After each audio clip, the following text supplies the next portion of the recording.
Hello बच्चों, science study channel for secondary classes 9-10 पर आप सभी का स्वागत है। माई सेल्फ पुरुषोत्तम कुमार।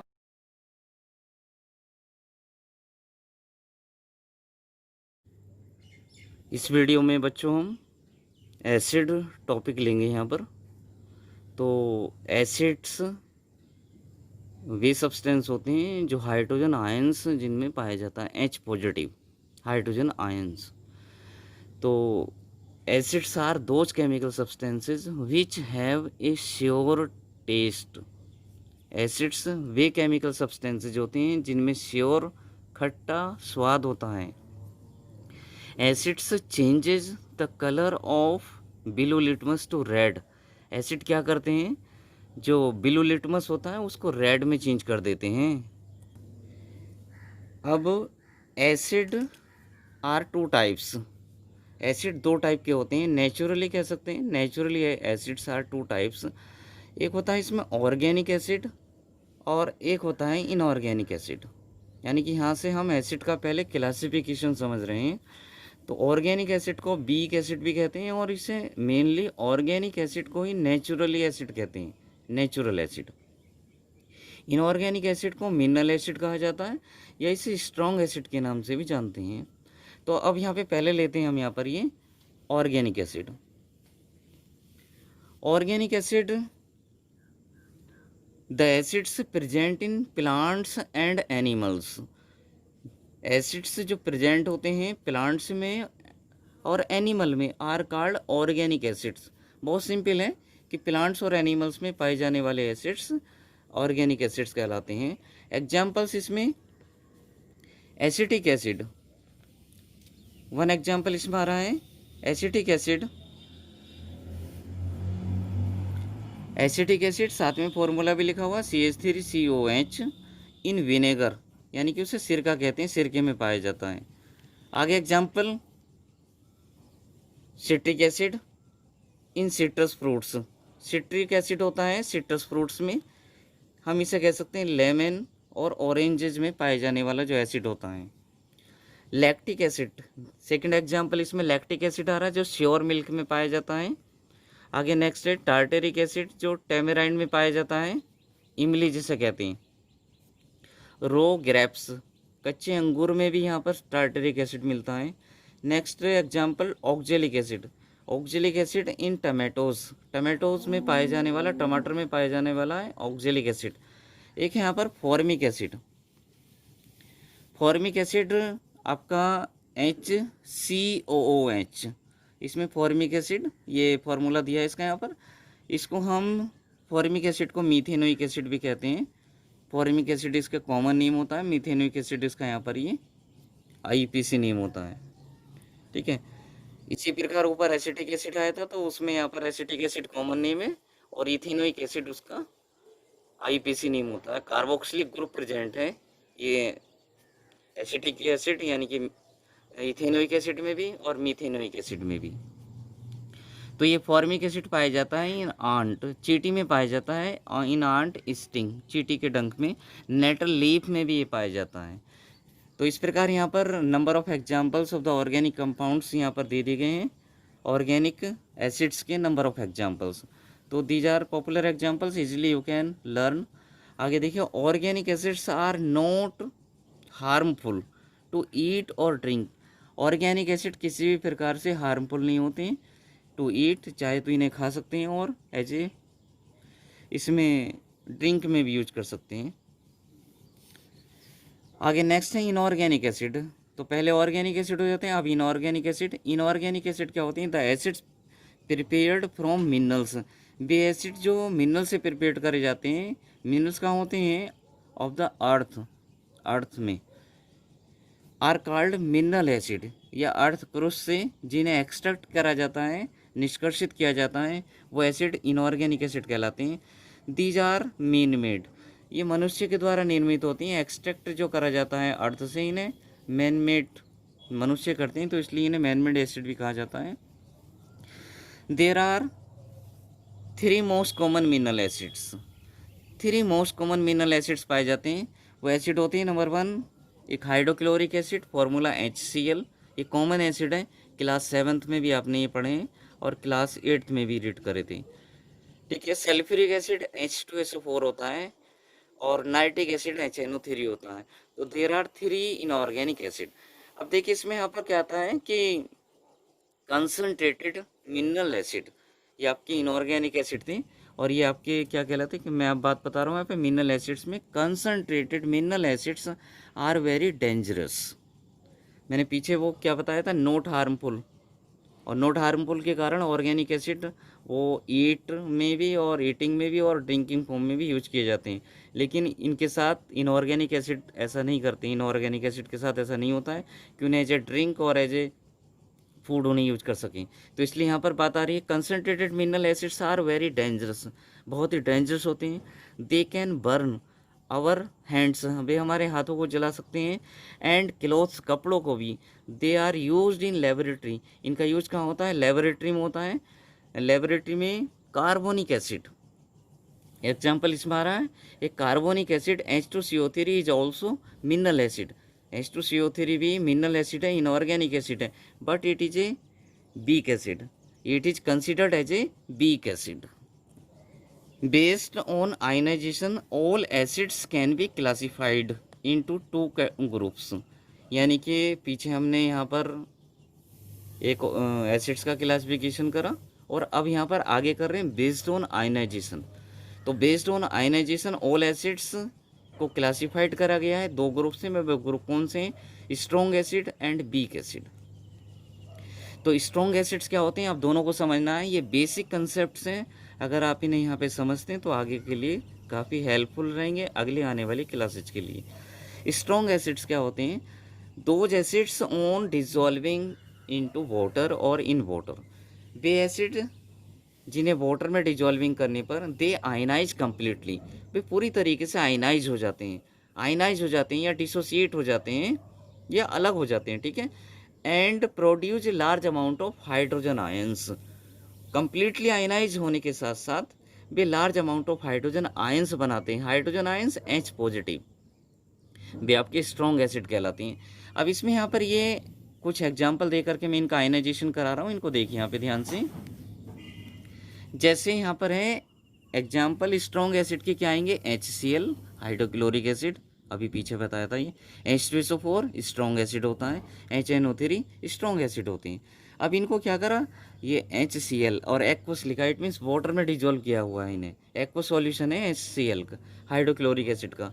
तो on dissolving into water they ionise, किसमें, H positive hydrogen ions aqueous plus chloride ion aqueous. Similarly H2SO4 aqueous, यानी कि H2SO4 on dissolving into water they ionise into hydrogen ions plus sulphate ion, sulphate ion में ionise हो जाते हैं। तो ये completely ionization हो रहा है इनका यहाँ पर, और साथ में large amount of hydrogen ions बन रहे हैं, इसी वजह से ये स्ट्रॉन्ग एसिड में कंसिडर्ड होते हैं। इसी प्रकार आगे यहाँ पर H2SO4 को हमने 1 टाइम्स ही कर लिया, अदरवाइज अगर सिंगल 2 टाइम्स इसका आयनाइजेशन हो सकता है। जैसे किस प्रकार, H2SO4 on dissolving into water they ionise into H positive hydrogen ions plus sulphate ions, sulphate ions में। तो फिर आपका फिर क्या कर सकते हैं, फिर इसे यहाँ पर आयनाइज कर सकते हैं, क्योंकि यहाँ पर ये आपका हाइड्रोजन आयंस और यहाँ पर ये HSO4 2 की जगह यहाँ पर HSO4 आयंस आएगा। यानी कि इस प्रकार मैं करके बता रहा हूँ, देखो H2SO4 aqueous on dissolving into water they ionize into hydrogen ions aqueous plus HSO4 ions, ये बोलेंगे हाइड्रोजन सल्फेट आयन, या फिर इन्हें बोलेंगे बाई सल्फेट आयंस बोलेंगे इन्हें यहाँ पर। तो इस प्रकार यहाँ पर एक सिंगल आयनाइजेशन हुआ है यहाँ पर H2SO4 का। आगे फिर अगेन आयनाइज, इसको यहाँ पर HSO4 को फिर हम ले सकते हैं, यहाँ पर मैं नीचे दे रहा हूँ इसे, क्योंकि इसमें हाइड्रोजन सल्फेट आयन में हाइड्रोजन आयन प्रेजेंट है, इसलिए once again you can ionise. यानी कि किस प्रकार, HSO4 ion aqueous on dissolving into water they ionize H positive ions aqueous and plus sulphate ion, इस प्रकार। क्योंकि यहाँ पे कंप्लीट आयनाइजेशन हुआ, तो ये एक सिंगल, इन दोनों की जगह, इन दोनों इक्वेशन की जगह सिंगल इक्वेशन भी दे सकते हैं हम यहाँ पर। H2SO4 on dissolving into water they ionise H positive and sulphate ion, यानी कि हाइड्रोजन यहाँ पर बैलेंस कर दिया गया है। यहाँ पर ये इधर हाइड्रोजन 2 है तो इधर भी हाइड्रोजन 2 कर दिया गया। इसलिए अगर हमने अलग अलग करना तो अलग अलग कर सकते हैं, अदरवाइज एक सिंगल इक्वेशन में भी तैयार कर सकते हैं। अब देखिए एक आयनाइजेशन है यहाँ पर HNO3 on dissolving into water they ionise into hydrogen ions and साथ में प्लस नाइट्रेट आयंस। इस प्रकार आगे यहाँ पर स्ट्रॉन्ग एसिड आपका हो जाता है। स्ट्रॉन्ग एसिड के साथ साथ अब यहाँ पर ले रहे हैं हम वीक एसिड। वीक एसिड्स क्या होते हैं, जस्ट इसके अपोजिट आ रहा है। दो acid on dissolving into water they ionise incompletely. ऐसे एसिड जिनको वाटर में डिजोल्व करने पर इनकम्प्लीटली आयनाइज होते हैं, ठीक है, ये इनकम्प्लीटली डिसोसिएट होते हैं and produce small amount of hydrogen ions. और साथ में क्या तैयार करते हैं वे, small amount of hydrogen ions तैयार कर सकते हैं। इस प्रकार वीक एसिड के एग्जांपल्स क्या आते हैं यहाँ पर। वीक एसिड में आपके CH3COH आपने पीछे देखा ही था। ये जो तुम्हारे ऑर्गेनिक एसिड आए थे उन्हें यहाँ पर वीक एसिड कह रहे थे, और उधर यहाँ पर ये इनऑर्गेनिक एसिड आए थे उन्हें यहाँ पर स्ट्रॉन्ग एसिड कह रहे थे। तो एग्जाम्पल इसका यहाँ पर एसिटिक एसिड और कार्बोनिक एसिड यहाँ पर एग्जाम्पल लिया है, H2CO3 कार्बोनिक एसिड। अब यहाँ पर इन दोनों का आयनाइजेशन करते हैं। यहाँ पर acetic acid CH3COH aqueous on dissolving into water they ionise into CH3CO anion, यानी कि acetate ion and plus hydrogen ions aqueous. Hydrogen ions को हमने बाद में रखा है, क्यों रखा है बाद में, इसलिए रखा है क्योंकि small amount of hydrogen ions produce. Similarly another examples H2CO3 aqueous H2SO3 on dissolving into water they ionize into CO3 2 anion, carbonate अनायन में आयनाइज हो जाते हैं, साथ में H पॉजिटिव यानी कि हाइड्रोजन आयन में आयनाइज हो जाते हैं। अब यहाँ पर 2 बैलेंसिंग करेंगे क्योंकि हम इसे भी 2 इक्वेशंस में आयनाइज कर सकते हैं। इस प्रकार यहाँ पर 2 हाइड्रोजन आयंस बनेंगे इस इक्वेशन में। और अगर हमें यहाँ पर डबल स्टेप में करना है तो इसको भी हम दिखा सकते हैं। देखिए इसी प्रकार यहाँ पे तो ये कार्बोनेट आयन हो गए CO3 2 आयंस, लेकिन अगर एक बार मैं उसी प्रकार ऊपर की तरह करूँ जैसे H2SO4 को 2 स्टेप में करा था, H2CO3 on dissolving into water they ionise into HCO3 anion, HCO3 minus and plus H positive. तो यहाँ पर HCO3 आयन क्या हो जाएंगे, ये हाइड्रोजन कार्बोनेट आयन हो जाएंगे, या इन्हें बाई कार्बोनेट आयन बोलेंगे यहाँ पर, ठीक है। इस प्रकार अभी HCO3 ions once again can be ionise, एक बार फिर पुनः आयनाइज हो सकते हैं। तो again HCO3 anion on dissolving into water they ionize into CO3 2 anion, carbonate अनायन and plus hydrogen ions. इस प्रकार यहाँ पर ये कंप्लीट हो सकता है। तो ऐसे सिंगल इक्वेशन में भी कर सकते हैं और इसे डबल स्टेप में भी दिखा सकते हैं, लेकिन पता होना चाहिए डबल स्टेप में हाइड्रोजन कार्बोनेट आयन बनाने के लिए हम दिखाते हैं। अब देखिए यहाँ पर एसिड को कंसंट्रेशन के आधार पे 2 कैटेगरी में डिवाइड करा गया है, 2 ग्रुप में डिवाइड करा गया। वो है कंसंट्रेटेड एसिड और एक है डाइल्यूटेड एसिड। कंसंट्रेटेड एसिड को हम यहाँ पर शॉर्ट में CONC कहते हैं। आपकी लेबोरेटरी में आप जाएंगे तो उनकी बोतल्स पे जो रीजेंट की बोतल होती हैं उनके ऊपर क्या लिखा होता है, अगर एसिड है तो एसिड अगर वो कंसंट्रेट होता है तो उस पर CONC लिख रहा होता है, CONC HCl, CONC H2SO4, CONC HNO3, इस प्रकार से। लेकिन अगर उस रीजेंट बोतल में अगर कोई डाइल्यूट सॉल्यूशन है, इट मीन्स डाइल्यूट एसिड है, तो उसमें क्या लिखा होता है DIL HCl, for example DIL HNO3, DIL H2SO4, इस प्रकार से। तो कंसंट्रेटेड एसिड किसे कहेंगे हम यहाँ पर, those acids which contain the minimum possible amount of water, यानी कि वे एसिड जिनमें वाटर की मिनिमम अमाउंट होती है, वाटर की जिनमें मिनिमम अमाउंट होती है, पॉसिबल होती है, उन्हें कंसंट्रेटेड एसिड कहा जाता है। और डाइल्यूट एसिड किसे कहते हैं, डाइल्यूट एसिड्स वे कहलाते हैं those acids which contain maximum possible amount of water, यानी कि जिनमें वाटर की मैक्सिमम पॉसिबल अमाउंट होती है वो डाइल्यूटेड एसिड कहलाते हैं। नेक्स्ट यहाँ पर एक आता है कंसंट्रेटेड एसिड, आपको बताया, डाइल्यूटिंग एसिड बताया। अब एक आता है डाइल्यूटेड एसिड, पीछे डाइल्यूटेड एसिड, कंसंट्रेटेड एसिड। अब यहाँ पर एक आता है डाइल्यूटिंग एसिड, यानी कि एसिड को डाइल्यूटिंग करना, यानी कि डाइल्यूटिंग एसिड तैयार करना, यहाँ पर ये है, ठीक है। तो डाइल्यूटिंग एसिड क्या होता है, the dilution of a concentrated acid should always be done by adding the concentrated acid to water, यानी कि जब हम एक डाइल्यूशन एसिड बना रहे हैं, डाइल्यूटिंग एसिड बना रहे हैं, तो हमें ऑलवेज कंसंट्रेटेड एसिड को ऐड करना चाहिए किसमें, वाटर में, ऑलवेज ग्रेजुअली, धीरे धीरे, विद स्टीयरिंग मीन्स हिला हिलाकर, बिकॉज हीट इज इवॉल्व। क्योंकि उस दौरान क्या होता है, जब कंसंट्रेटेड एसिड को हम वाटर में ऐड कर रहे होते हैं तो उस समय आपकी हीट बनती है और easily absorb by the large amount of water, जो कि जो हीट बन रही है वो इजीली, आसानी से लार्ज अमाउंट ऑफ वाटर के द्वारा एब्जॉर्ब हो जाती है।